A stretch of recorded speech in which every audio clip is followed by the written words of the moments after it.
Welcome everybody, my name's Andrew Jeavons. I have a consulting software development company called Mass Condition, and we work on text analytics and neural network type applications. I'm going to give today a little introduction to neural networks. It's a little bit technical, but that's the person I am. But I think it's always good to understand something of the history of a subject to understand how it's been applied in the future. Actually, neural network and the idea of artificial neural networks is pretty old.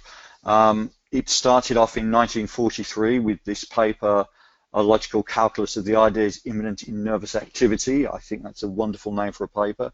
And it was some researchers at the time, and back then things were pretty primitive, looking at how neurons were organized and deciding that they could see how you could organize them in a way that they could be mathematically logical. So they were mimicking the organization of neurons in the brain, and this was the beginning of the neural networks approach. Like so many academic disciplines, the path to neural networks becoming popular was not simple. It did sort of undergo a sort of death for several decades, but in the late 80s it had a resurgence. Systems that were predominantly rule-based had been found not really to be able to tackle a great many problems, and neural networks again became popular, and a huge amount of research has been done since then. Neural networks, as the name implies, is about a neuron, and we won't talk much about the neuron other than to say that neurons in the brain take in signals at one end and sometimes give out signals at the other end. They don't exactly copy what comes in and what goes out. And this is actually pretty important, and this gives a mechanism to become a logical circuit. So there's something called a transfer function that says, well, you know, if I have 25% activity at the other end, I'm not going to do anything. But if I have, say, 35, I'm going to fire everything at the other end. So it's not a simple copy, and this is actually pretty critical in the way neural networks work. So what researchers did is that they came up with something called an artificial neuron.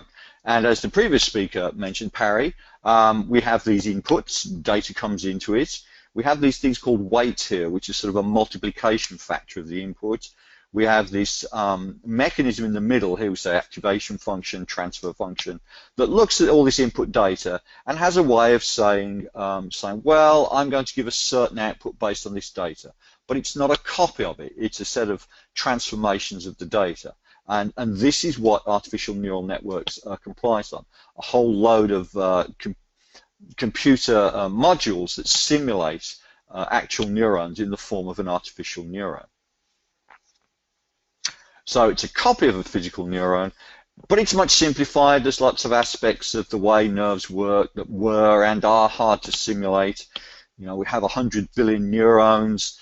I just saw a number in a research article saying there are 10,000 neurotransmitters. The brain's pretty complicated. It's really not possible for us at the moment to come anywhere near simulating it effectively in any realistic way in computers. But even what we can do now actually gives us some very powerful tools. The brain's also arranged into much more complicated structures and layers, and we have begun to be able to simulate that. Again, as Parry said previously, this is known as deep learning. We talk about learning and networks. So this is a simple neural network layout. One of the first ones that was really developed that had practical use called backpropagation. We have the inputs. We have these things called hidden layers, which are really important because they allow the abstraction of the data and a possible one or two output nodes at the other end. And the whole work of a neural network, because all these connections are actually values and numbers that are summated and multiplied, is to get this network working so that when you give it an input, you give it an output and say, hey, adjust yourself to match this up.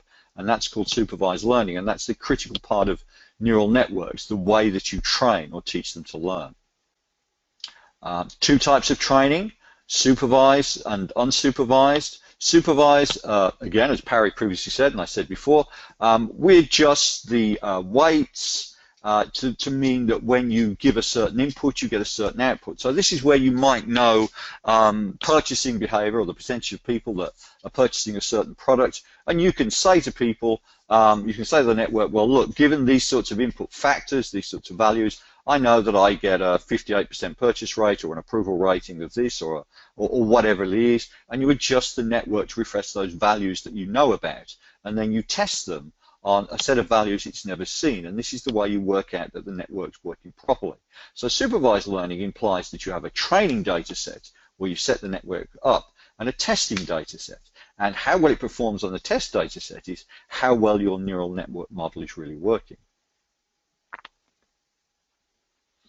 There's also another form called unsupervised, which is where you will give some input and you have an algorithm to adjust the network, and you're not really looking to train for any particular target outcome. You just want the network to encode the information that you give it. This was one of the first ones that was used, called Cohen self-organizing. There are versions of this now, which we'll talk about a bit later, which are vastly more complex. But what these actually do when you have them is they act as what's called a classifier. It will do a sort of, if you like, cluster analysis. And you can run this in the statistical package R. I know it's in there, and I know there's a bunch of other implementations of it. And this is the example of a Kahona map. Obviously, they fed it in all sorts of information about various foods and the output of the map. And I must say that Kahona maps always seem to have very pretty output. It shows how it's managed to categorize, without being told, different types of food. So we have cheesecake and hot chocolate and Big Mac and eggs. And as an alternative to sort of traditional cluster analysis, this can be quite useful because these models make no assumptions about the data. They just sort of, take the data in and transform it and give you an output. So you don't have to be worrying about things like the statistical validity of the data and all sorts of stuff like that, whether or not it's normally distributed. All those things really don't matter to the networks. They aim to encode complex information within their internal structures and to condense it and give you some form of output. Now, that can be a prediction, a bit like a linear regression where you're trying to find what the value will be given the inputs, or with these sorts of unsupervised learning algorithms, you're finding that it's going to give you some sort of map or some sort of, again, condensed version of the input data that may or may not be useful. And just another summary of unsupervised. I put this in because when you download the slides, I felt, you might want to read what actually I'd spoken about. And in fact, as time has gone on, the unsupervised networks have become the ones that have become much more interested in terms of their applications.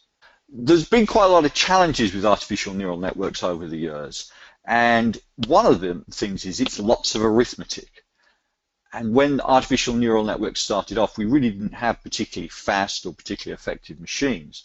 So it was very hard to do large-scale neural network modeling, which part of the reason it's taken so many years for the discipline to grow and finally get to a state really within the last 10 years where it has significant real-world applications. Part of what's helped actually was probably video games. Those video games that you play, lots of arithmetic to have those nice 3D environments, and this has helped give computers a huge amount of power. Also memory. You need memory capacity to model these things, and as computer memories got much bigger, now we can have these really huge machines, it became more feasible. We also learnt a lot more about how to present the data to the network. You can't just throw raw data at these things. They're like any statistical model, if you like, garbage in, garbage out. So we've learnt a lot more about coding the input of how to present data to the network. And what's really happened is we've had this explosion in the sorts of architectures, the sorts of configurations of networks that are available. The convolutional network is a good example that Parry talked about, because this is actually one that is regarded as what they term biologically plausible. I believe that it was based on some research that people did on a certain part of the brain. The first neural networks that were produced were really not regarded as biologically plausible. Nobody really thought there was a back propagation type network available within the brain. But now we have all these different articles, and a lot of them are biological plausible, and we're finding that a lot of those that seem to mimic some aspects of the brain that we can discern are actually really powerful. Hence their use in computer vision, which is a very complicated subject. I'm going to talk finally a little bit about a couple of the new and interesting neural networks that come out in the last few years. I'm calling these generative networks. There's probably another term for them. They're creative, they produce new output rather than classification or prediction. As we saw before, the Kahana net will give you a sort of cluster analysis and say, well, the data looks like it's in these clusters, we classify it. The classical backpropagation and all sorts of other networks will give you a prediction, say, well, given these inputs, this is what I think the sales will be next month, or how people will react to this advertisement and things like that. Now we're getting networks that just sort of act a little more the way people do in a creative way. We're going to talk a little bit about something called a long-term, short-term network. And there are two large-scale deep networks, which means they're pretty complicated in architecture, that Google have come up, called Word2Vec and Doc2Vec. A little while ago, earlier this year, somebody released a short movie.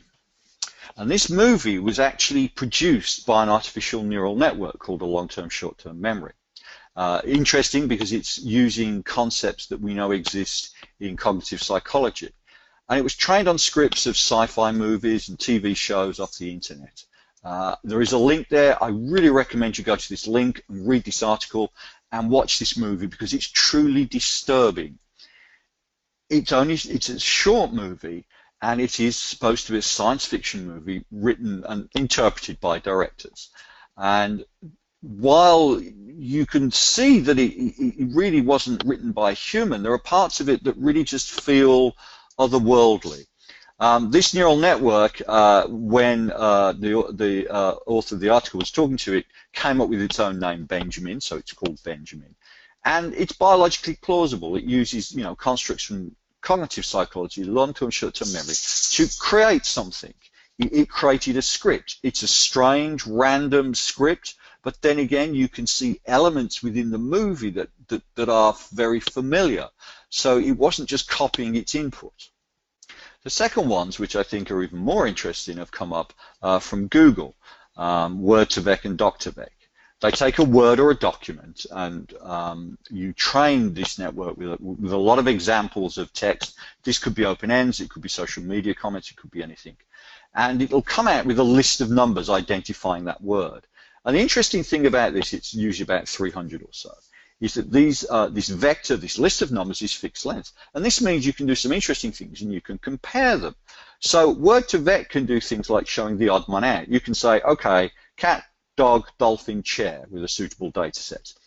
Which of these is the odd one out? And the network will pick chair. And it uses this concept of distance between the vectors which are defining the words. And this is a truly novel thing to my mind, in that these networks are beginning to be able to encode in whatever way meaning, because obviously to us we'll go, well, cat, dog and dolphin, they're animals, a chair isn't. The Doc2Vec thing does the same thing with documents. You can turn documents to fixed length sets of numbers, and then you can say, okay, show me all the documents that are similar to this one within the data set. And this could be many hundreds of thousands, and you could say which color is best. And even though there may not be a document which has those words exactly in that way, it will show you the most similar documents within the data set that you have to that phrase. So you could say things like, I really liked the yoga pants. And in theory, if you were trained on the right data set of that subject domain, it would give you examples that were the most similar to that statement. And so we're beginning to see where the networks can encode semantics. And for market research, I think this is a really exciting time to be able to have a mechanism like that, which we've never had before. And really, I think the biggest, obviously, given the name of these networks, the biggest things they're going to be used for is mapping and exploring text, which I think is really exciting. But they require a lot of power. Anyway, thanks for listening.